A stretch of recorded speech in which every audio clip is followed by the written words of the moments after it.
नमस्कार, मैं शिक्षा मिश्रा मध्य प्रदेश के सुप्रभात न्यूज में आपका स्वागत करती हूँ। दोस्तों, मध्य प्रदेश की तमाम फटाफट खबरों को जानने के लिए हमारे चैनल को सब्सक्राइब जरूर करें। साथ ही कमेंट सेक्शन में जरूर बताएं कि आप मध्य प्रदेश के किस जिले से हमारे न्यूज को देख रहे हैं। तो चलिए शुरू करते हैं खबरों को, जानते हैं आज के मुख्य समाचार। पेंशनर्स के पेंशन पर आई बड़ी अपडेट। केंद्रीय पेंशन और लेखा कार्यालय ने जारी किया आदेश, मिलेगा लाभ। केंद्र सरकार ने पेंशनर्स को एक बड़ी राहत दी है। दरअसल उनकी समस्याओं के निराकरण में तेजी आएगी। इसके साथ ही केंद्रीय पेंशन और लेखा कार्यालय ने आदेश जारी कर दिया है, जिसके बाद लाखों पेंशनर्स को पेंशन का बड़ा फायदा मिलेगा। साथ ही उनकी समस्याओं का निराकरण 45 दिनों के भीतर किया जाएगा। एमपी में 1 लाख से अधिक पथ विक्रेताओं ने किया कमाल, सीएम शिवराज ने दी बधाई।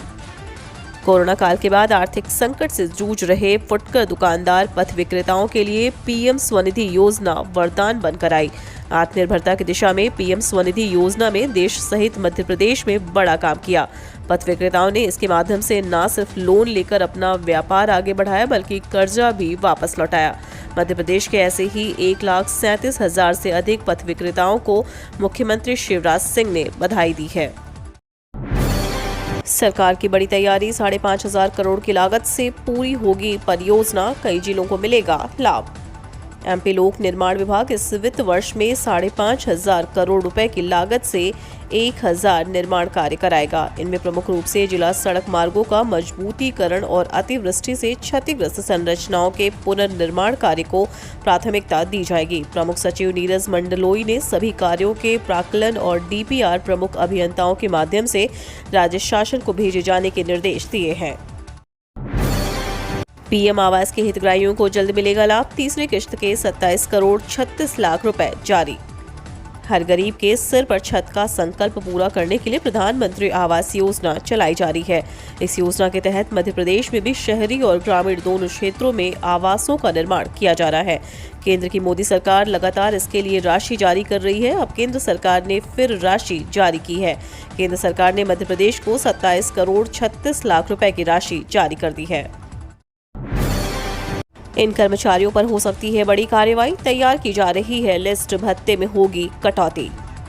रेलवे एक बार फिर से अपने कर्मचारियों पर सख्ती करने की तैयारी में है। दरअसल रेलवे ने गंभीरता से कर्मचारियों पर ध्यान देना शुरू कर दिया है। वहीं वर्दी भत्ता लेने के बाद भी जो कर्मचारी यूनिफॉर्म नहीं पहन रहे हैं, उनके खिलाफ कार्रवाई की जा सकती है। जानकारी के मुताबिक रेलवे के वैसे कर्मचारी जिन्होंने वर्दी भत्ता तो लिया है लेकिन यूनिफॉर्म पहनकर कार्यालय नहीं पहुंच रहे हैं, उनके खिलाफ सख्त कार्रवाई की जा सकती है। माना जा रहा है कि कार्मिक विभाग द्वारा वैसे कर्मचारियों का वर्दी भत्ता को बंद कर दिया जाएगा। एमपी को 800 करोड़ की सौगात, युवाओं को मिलेगा रोजगार, सीएम शिवराज का बड़ा बयान। मध्य प्रदेश के सीएम ने प्रदेश को बड़ा तोहफा दिया है। सीएम ने आज धार जिले में बदनवार के निकट दोत्रिया में 800 करोड़ रुपए की लागत से स्थापित हो रही एंड्यूरा फैब की नवीन औद्योगिक इकाई का भूमि पूजन किया।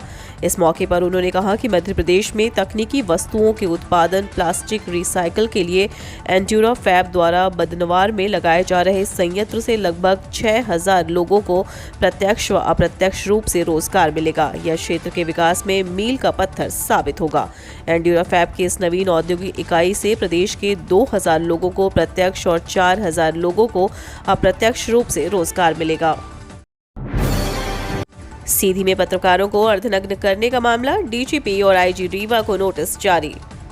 सीधी जिला मुख्यालय की कोतवाली थाना पुलिस ने 8 युवकों के न केवल कपड़े उतरवाए बल्कि उनके अर्धनग्न फोटो सोशल मीडिया पर वायरल भी करवा दिए। मामला सीधी के स्थानीय विधायक और उनके बेटे के खिलाफ सोशल मीडिया पर खबर प्रसारित करने से जुड़ा था। पुलिस ने पहले रंगकर्मी श्री नीरज कुंदेर को गिरफ्तार किया और उनके समर्थन में कुछ और युवक थाने पहुंच गए, लेकिन पुलिस ने उन सभी को हिरासत में लेकर उनका अर्धनग्न अवस्था का फोटो खींचा और वायरल भी कर दिया। मामले की शिकायत राजधानी पहुंचने पर सीधी कोतवाली थाने के टीआई श्री मनोज सोनी एवं एसआई अभिषेक सिंह को लाइन अटैच कर दिया गया है और मामले की जांच एडिशनल एसपी सीधी को सौंप दी गई है। घटना बीते शनिवार 2 अप्रैल 2022 की है। मामले में संज्ञान लेकर मध्य प्रदेश मानव अधिकार आयोग के अध्यक्ष नरेंद्र कुमार जैन ने पुलिस महानिदेशक मध्य प्रदेश और पुलिस महानिरीक्षक रीवा से 1 सप्ताह में जवाब मांगा है। एमपी बोर्ड के स्कूलों को दिया गया अंतिम मौका, बढ़ाई गई तारीख। 10वीं और 12वीं रिजल्ट पर नई अपडेट। मध्य प्रदेश स्कूल शिक्षा विभाग ने स्कूलों को बड़ी राहत दी है। दरअसल एमपी बोर्ड 10वीं और 12वीं की प्रैक्टिकल परीक्षाओं के नंबर को लेकर स्कूलों के प्रविष्ट तारीख को बढ़ा दिया गया है, जिसके बाद अब शासकीय और निजी स्कूल 10वीं और 12वीं प्रैक्टिकल परीक्षा में 10 अप्रैल 2022 तक ऑनलाइन नंबर फीड कर सकेंगे। जल्द भरे जाएंगे रिक्त पद। पीएम मोदी ने सचिवों को दिए निर्देश, रोजगार सृजन पर कही अहम बात।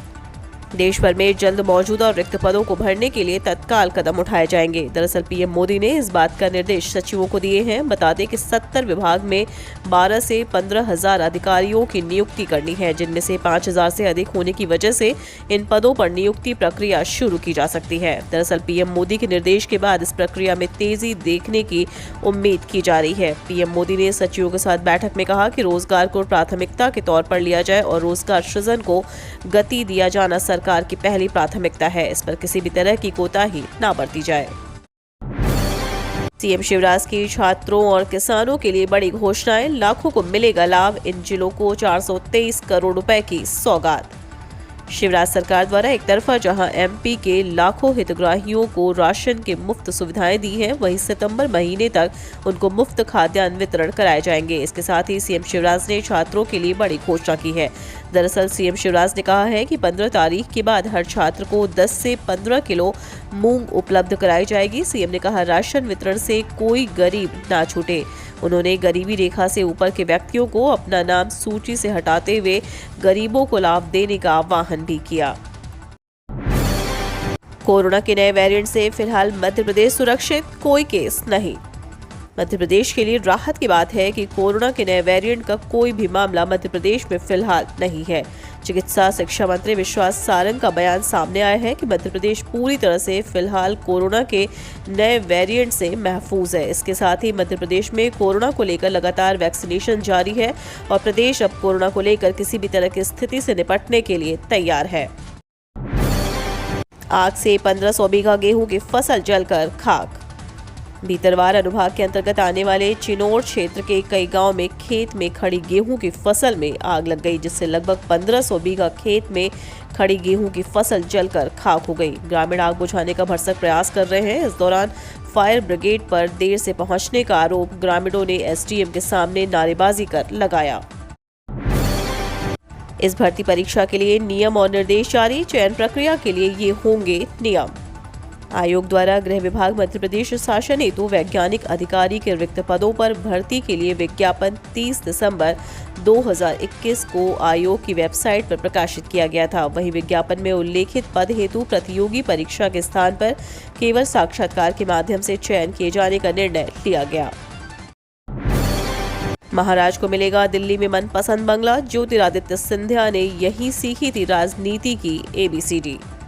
इंसान भले ही कितना भी बड़ा ओहदा हासिल कर ले, लेकिन कुछ ख्वाहिशें हमेशा बनी रहती हैं। कुछ ऐसा ही ज्योतिरादित्य सिंधिया के साथ है। भाजपा में शामिल होने के बाद सिंधिया राज्यसभा सदस्य बने, केंद्र में मंत्री पद भी हासिल कर लिया, लेकिन उनकी एक चाहत अभी तक अधूरी रही है। यह चाहत है कि दिल्ली के लुटियंस जोन का वह बंगला जिसमें महाराज का बचपन बीता है, 2019 में हार के बाद उनसे यह बंगला छिन गया था, जो कभी उनके पिता को अलॉट हुआ था। लेकिन अब केंद्रीय मंत्री निशंक द्वारा बंगला खाली करने के बाद उम्मीद है कि सिंधिया जल्द ही इसमें फिर से एंट्री करेंगे।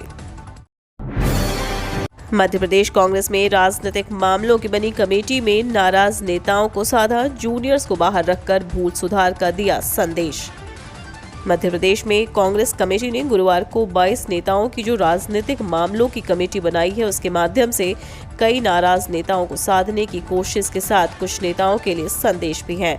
कमलनाथ सरकार के समय सीनियर जूनियर का जो अंतर समाप्त हुआ था, उसकी भूल सुधार का संदेश भी इस कमेटी के गठन में दिखाई दे रहा है। कमेटी में दिग्विजय सिंह से लेकर KP सिंह जैसे नाम हैं, वे जो किसी न किसी वजह से नाराज थे, और जयवर्धन सिंह, सुखदेव पासे जैसे नेता भी दिखाई नहीं दे रहे हैं, जो मंत्री बनने पर वरिष्ठ नेताओं की बराबरी पर खड़े हो गए। कमेटी के सदस्यों के नाम देखने के बाद ऐसा ही कुछ संदेश अब तक पहुंचा है।